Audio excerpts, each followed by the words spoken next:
What do you get when you take the director of Spec Ops: The Line and a musician who is best known for working with Nine Inch Nails and Guns N' Roses, you put them together? What kind of game do you think you would get out of it? Well, you get a game called Sleep Awake, and I got to play it. And so I'm going to tell you all about it.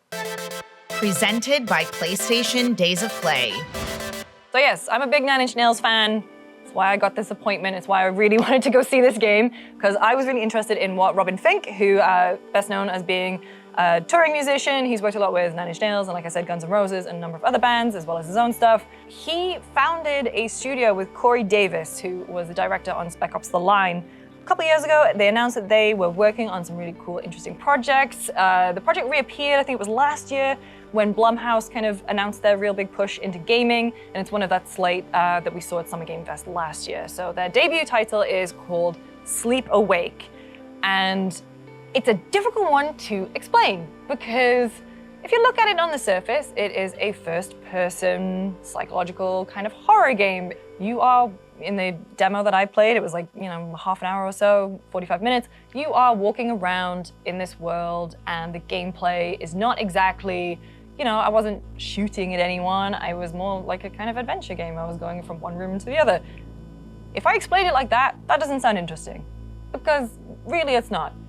The thing that makes Sleep Awake interesting is the premise. The premise is, what if you just couldn't sleep? Because if you sleep, then these horrifying creatures are gonna come and vanish you. And that is inherently interesting to me. I'm a big fan of Battlestar Galactica's 33, I think is one of the greatest episodes of television ever made. And it's a similar thing where it's like people can't sleep because every 33 minutes, the silence is gonna come. And so what do people do when they can't sleep? They turn to various other things. So it's kind of explored in this game where it's like, some people create stimulants, and that's one of the things that you are doing in this house. You are like, I can't fall asleep, I gotta do something. I'm gonna have this old recipe, I'm gonna make this stimulant. Or you turn to things like pain.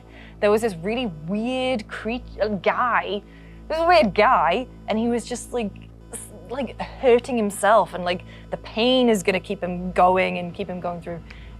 And then you play as this character named Kata, and she's talking to herself, like it's first person, so you're getting this kind of her perspective on everything. But in certain moments, things just become very psychedelic. There'll be projections on the walls, there'll be color, the musical pick up, and then at some point she'll be transported to this other realm, I guess it's called the Fathom, and it was this big desert, and she's talking to someone who's there, and she seems to have this connection with this person, but what is it? And it's a very interesting concept. Like I said, I love the fact that, hey, what can we do if we can't sleep? Like, sleep is so crucial to humanity. It is so crucial to being healthy and sane.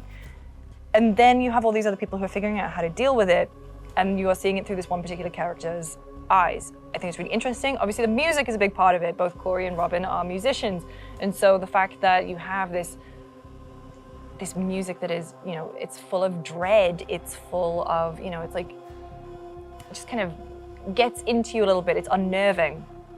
The one thing I would say that I'm less happy about, or at least I think could do with some tweaking or something, is that you're obviously moving very slowly.